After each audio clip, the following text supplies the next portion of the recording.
It started with a group text from my mom. "Can you be here by 4? Your brother and his wife need to leave by 5. The kids will already be fed." There was no greeting, no please, not even a check to see if I was available. Just an order, as if my life were an afterthought scheduled around their convenience. I had just gotten home from a 12-hour shift at the clinic. I was tired.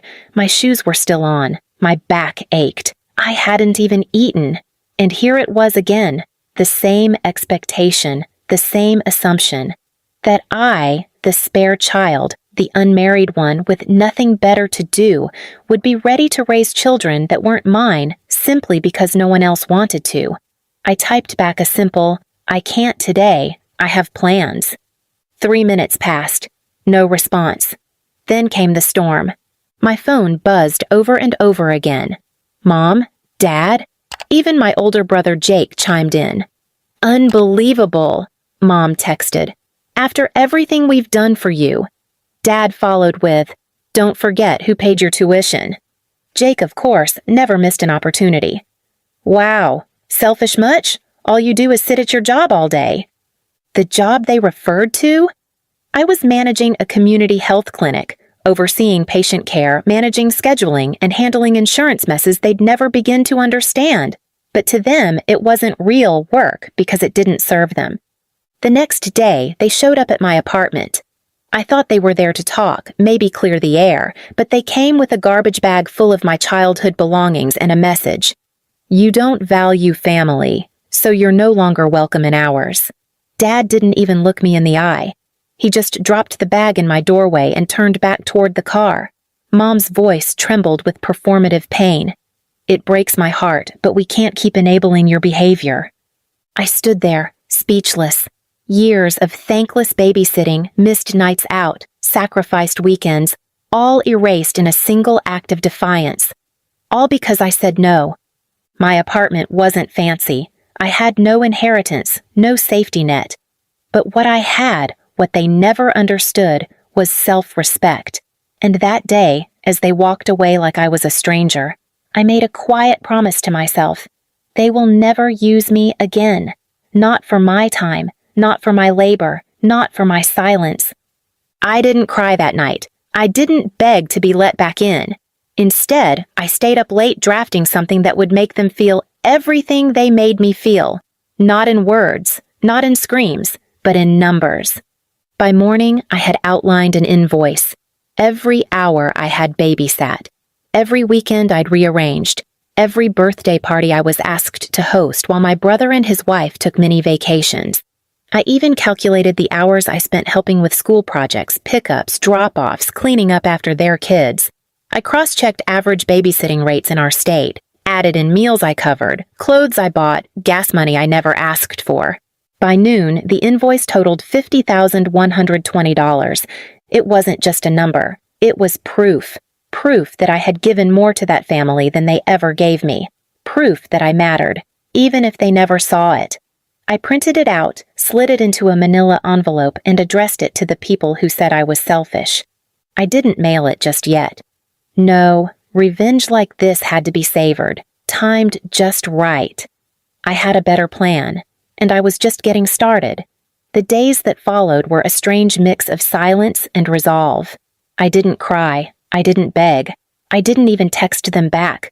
The door that slammed behind me that night became symbolic, not just of being kicked out of their home, but of stepping out of a lifetime of being used.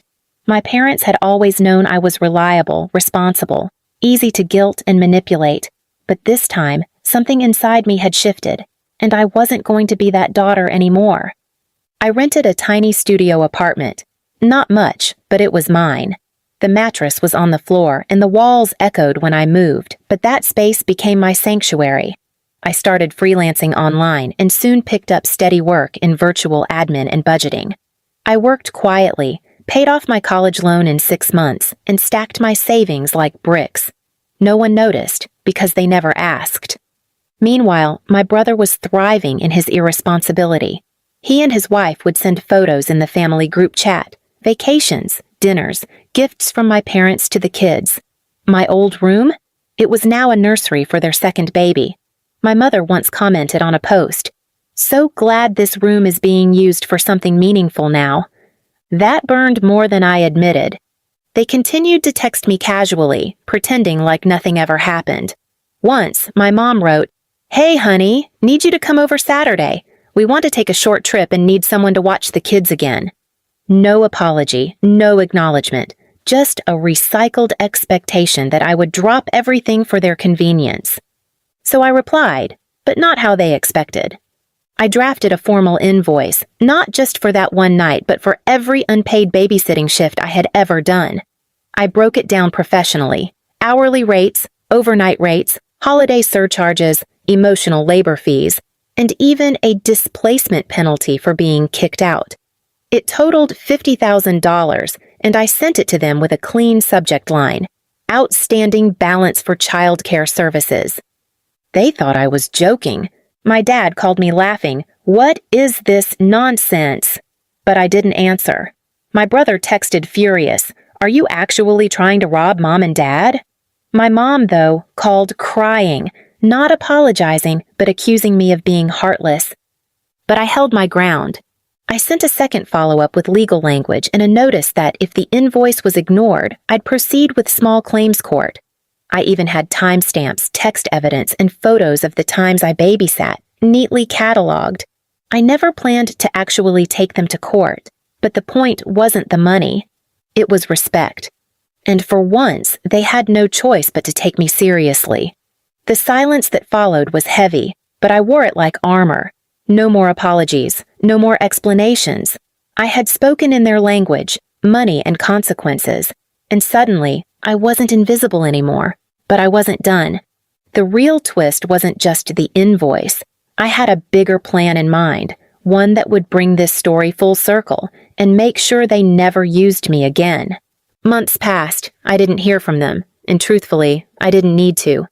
I kept building, quietly, methodically. My freelance work evolved into a full-time business consulting firm, and I became known for helping small businesses fix their financial chaos. The very chaos my own family once dumped on me for free. I hired a small team, upgraded to a larger apartment, then to a townhouse. By the end of the year, I was making 6 figures, all self-built, all without a single favor or dollar from the people who raised me. One night, I got a message from my brother's wife. She was frantic. "Your parents are about to lose the house. Dad took a loan against it to help us with the down payment on ours, and now the bank's calling it in." I didn't reply. The next day, my mother finally called. Her voice trembled. "Sweetheart, I know things have been rough, but we need help. The house, your childhood home, it's being foreclosed. We don't want to end up on the street." I listened. I didn't interrupt. I let her pour every drop of desperation into my voicemail. And then I did something that shocked even me. I called the bank. Not as a family member, but as a buyer. Because over the past 6 months, I'd been keeping tabs. I knew the house was in trouble. I had seen the liens and defaults in public records. I had waited, patiently, painfully, until the bank listed the property for sale. And then I made my move. I bought the house. Cash.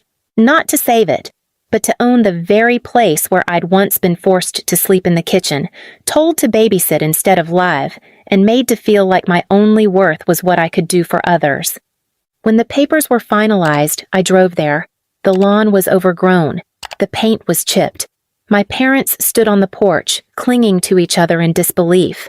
My brother's kids peeked out from the doorway, unaware that this moment was history in the making. I stepped out of my car, dressed in confidence, in freedom, in everything they never believed I could become. "Why are you here?" my dad barked. I handed him the official notice. "You have 30 days to vacate. I own the property now." He turned pale. My mother sobbed. "You can't do this! We raised you!" I looked her straight in the eye. "You raised a babysitter. You raised a backup plan. Not a daughter." Then I turned to leave, but not before I added the final twist. "I'm converting this house into a sanctuary for young women, girls who are kicked out, overlooked, or expected to give without ever receiving. This kitchen, it'll feed someone who deserves to be fed. This bedroom, it'll house someone who knows her worth." I may have been nothing to you in this house, but I'll make sure it means something to someone else." They didn't scream. They didn't beg. They just stood there, stunned, silent, powerless. For once, the roles had flipped, and as I drove away, I didn't feel bitterness. I felt peace. Because revenge isn't always about hurting back. Sometimes it's about healing forward. And I healed, in full, poetic, radiant silence. Please subscribe to our channel and tell us in comments from where are you watching.